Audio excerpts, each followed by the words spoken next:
Now, children, we are going to start here again with your chapter 1 in ELR, that is the Eye of the Eagle.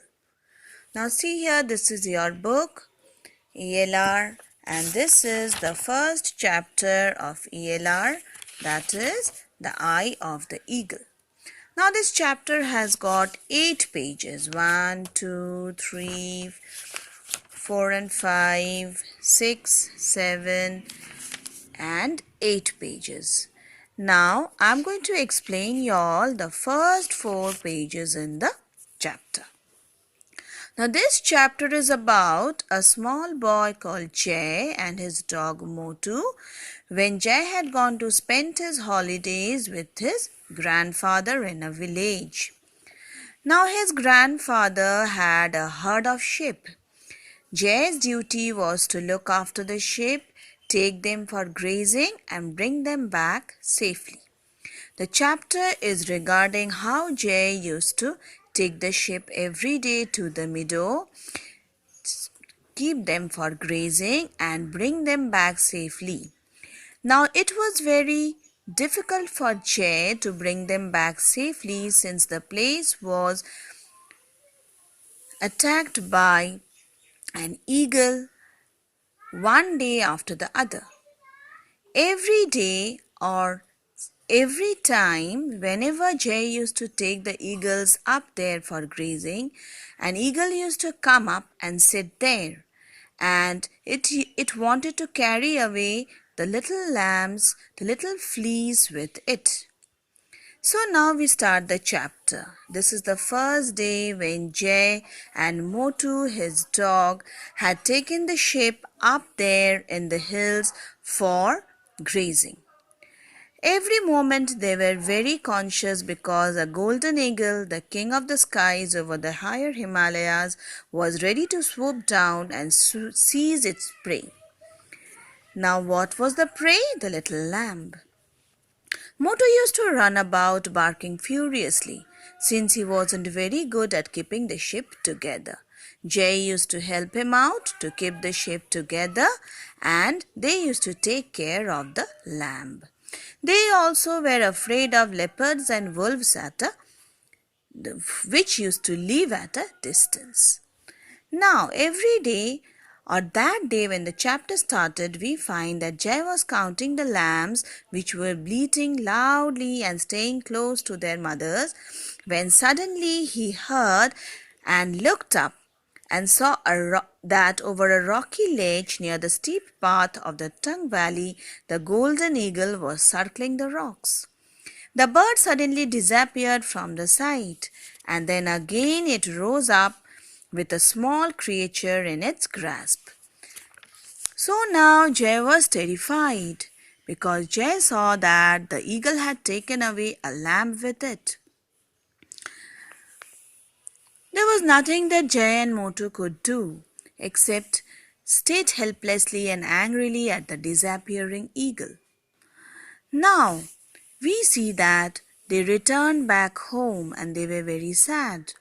Jay returned back with all the leftover lambs and told grandfather that they had lost one of his lamb. Now lambs were very precious to grandpa and grandma, so they both had different reactions. Grandfather said that never mind, it might happen because someday the eagles had been watching the sheep for many days, so it would happen someday. Now what did grandmother say? Grandmother said that we could have sold the lamb for 300 rupees. You will have to be more careful in future, Jay. So it will snow by the end of the month, and they were all very conscious about it because when it started to snow, grandfather used to take all his lambs and his family together and move down in a village down nearby. They used to settle down in that village in those days during the winter season. Now, at Maku, which is the name of the place, which was down in the warmer valley, Jay's parents tilled a few narrow terraces in which they grew barley, millets and potatoes. This is the place where they used to during this season. In the winter season, they used to go down in a village. The old people brought their sheep to the tung meadows to graze during the summer. So this is the meadow where Jay used to bring the lambs with Motu for grazing. Now there was a small temple there, and they stayed in the small stone hut just off the path to the ancient temple.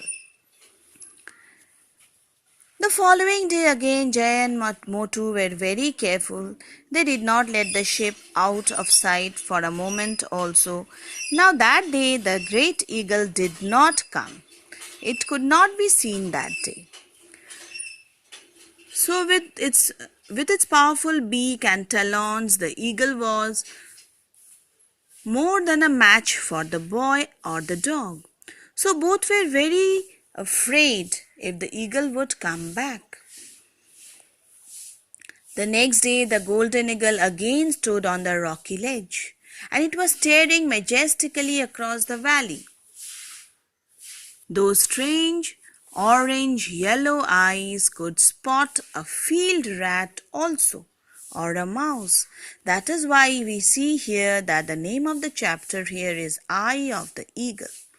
The eye of the eagle, as you know, it can spot every small creature which is on the earth from a very far distance. So Motu and Jay both were at stake when they used to take the lambs up there. There were other eagles in the mountains also, but usually they kept to their own territory. They did not come down. This eagle, which took away a lamb, took off from its eyrie and glided gracefully over the valley, circling the Tung mountain, because it knew that Jay and Motu would be there with the lambs.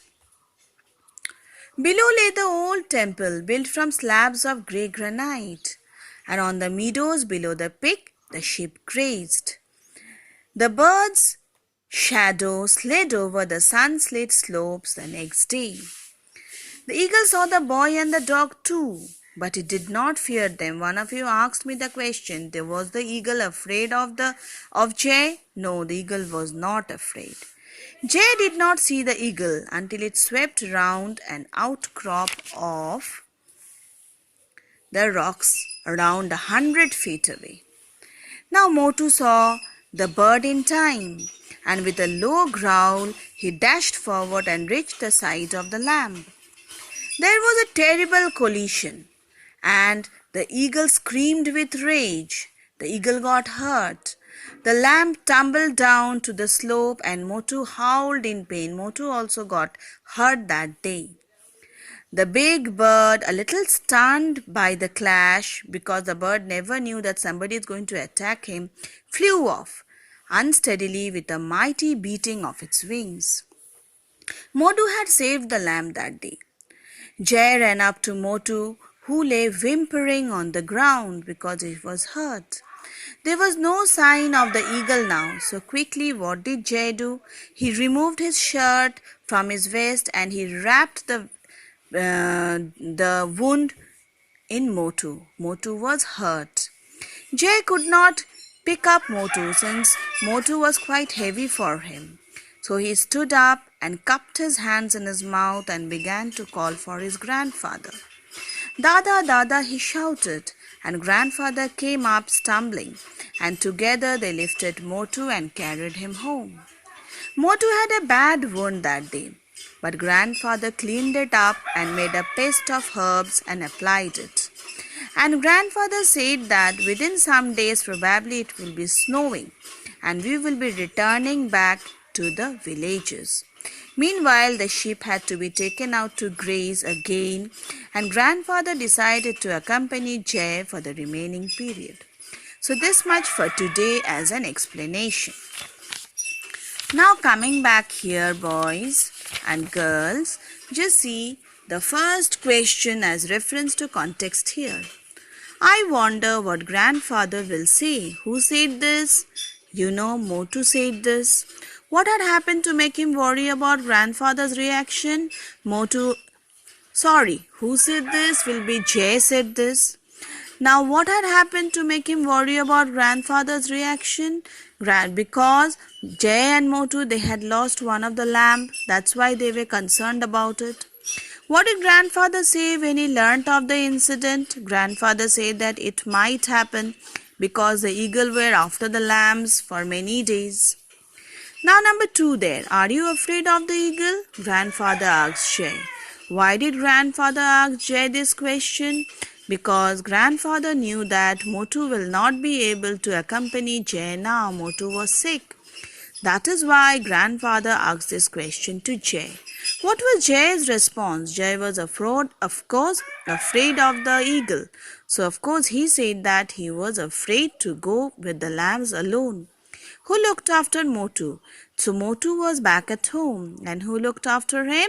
Grandmother looked after him because grandfather said that he will be assisting Jay with the lambs. So thank you for this much today. We'll be doing the rest part next day. Okay.